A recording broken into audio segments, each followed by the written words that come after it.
Hello everybody, Assassinator back with another video on Halo Infinite. This time it is a week 19 update.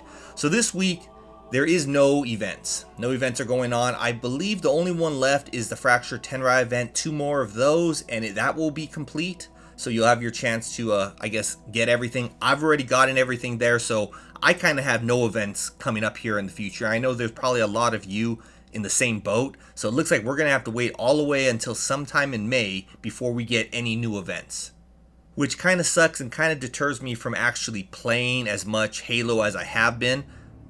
And I think this is kind of because how long season 1 was. I mean, 6 months is a long time, so hopefully we don't have this whole 6-month thing again. Hopefully it's maybe 3 months, max 4 months.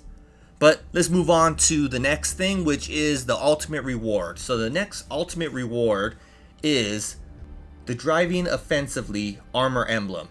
So we're going to go ahead and take a look at what that looks like.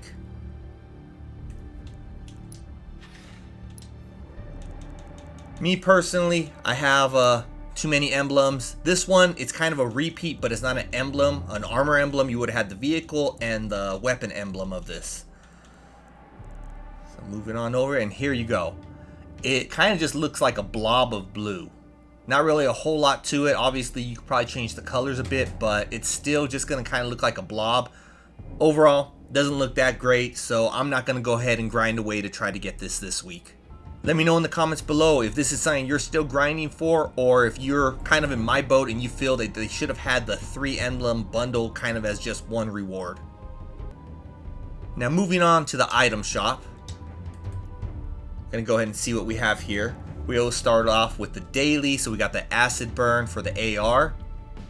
Overall, looks pretty decent, but nothing wow. $3, I would say, is a really good price. Moving on up, I already have the Firefall helmet, so as you can see that here. Overall, I like it, but on my armors, it kind of makes me look like I have a big head, so therefore I don't sport it. But overall, it has a cool look. I just don't like how it looks on my armor. Then we got our main bundle, which is the pop weapon set. We got a total of 6 items. So we'll start off with the BR muzzle. This really cool sidekick front end to it. I like how this looks. Change it to what my gun would look like with it. I really like this. I wish they sold this separately. I mean, I would even pay $3 for this alone. Then we move over to the pop colors. So we got the sidekick. We have the AR, we have the commando, and at the very front, we have the battle rifle. Overall, I mean, it looks okay to me, but I know a lot of you might like it. But this is a repeat of what they've sold before, so this is not the first time. I'm not sure if the price was different before, if this is kind of cheaper. But I know this Stormfall armor set, they did sell before, would have cost $20 back then.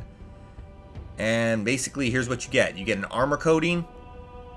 You get a weird looking helmet attachment. You get some gloves, which are kind of basic.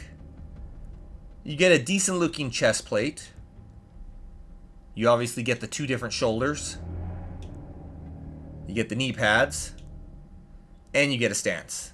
And the stance overall doesn't look too bad either. Kind of like that one. But again, this is not something I would actually pay for. I don't think I'm going to be getting anything else probably in Season 1, because it seems like everything that they're putting now in the shop, and they're probably going to continue doing that until Season 2, happens to be the same exact stuff that they put before. So it's good. They give people a second chance to get it who missed it at the beginning when they first did it. But at the same time, you know, some people who have been here since day one, we want to see the new stuff. We want to, you know, we want something cool and new. I mean, even if it's just, you know, some coatings, give us something new. Because me personally, I don't think I've missed out on anything that I have not purchased already.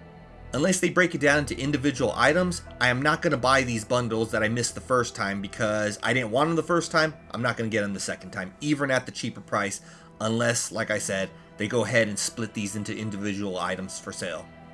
Now, since we're talking about items, I'm going to talk about the Twitch Drop that happened on Friday, March 18th for the HCS Trophy backdrop.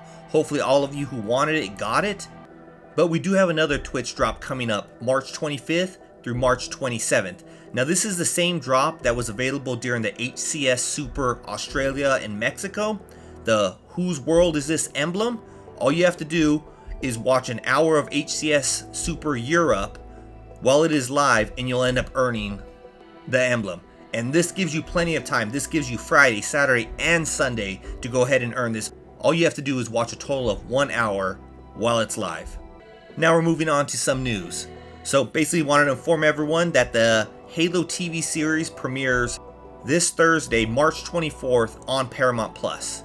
Now if you don't have Paramount Plus and you do have Game Pass Ultimate, you can now sign up for a free 30-day trial as part of your Ultimate perks.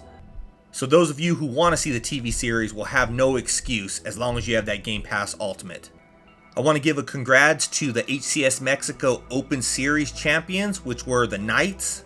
I don't really cover a whole lot of news on HCS, so let me know in the comments below if you want me to keep you up to date on HCS going forward. Now the multiplayer update. Basically what I have is 343 put out another blog update on March 18th that covered the overall anti-cheat strategy. Some of the points that they covered were no intentions to reintroduce the red reticle on PC. Obviously that's to kind of help deter the cheating. They're also looking into making it so new accounts need to play at least 25 regular matches before they can join ranked play, which to me is kind of a good idea. I think that they should actually increase that number because 25 can take a good amount of time, but at the same time, if you increase that number to maybe 50, then I think that will really deter a lot of people, because as soon as their cheating account gets flagged, they're not going to want to go ahead and grind again. Now 343 did say that that number could change by the time they actually implement this. They're also looking into a way to make it easier to report cheaters, because currently the way that you have to report cheaters is very complicated and deters a lot of people from wanting to even attempt to do that. To me, that's sort of good, because if you make it too easy, then there's going to be a lot of people just reporting someone as cheating just because they're better than them. But at the same exact time, if you make it too hard, you're going to deter the people who want to report a cheater that's legitimately cheating. They don't want to have to go through all those steps. So hopefully they come up with a happy medium there. They also stated that they have no intentions of implementing a kernel level anti-cheat, but they could end up changing that down the line if the way that they're addressing the cheating doesn't end up working out. I will leave a link to the full blog post so you can go and check that out for yourself, but that's it for this week. And until next week, Assassinator out.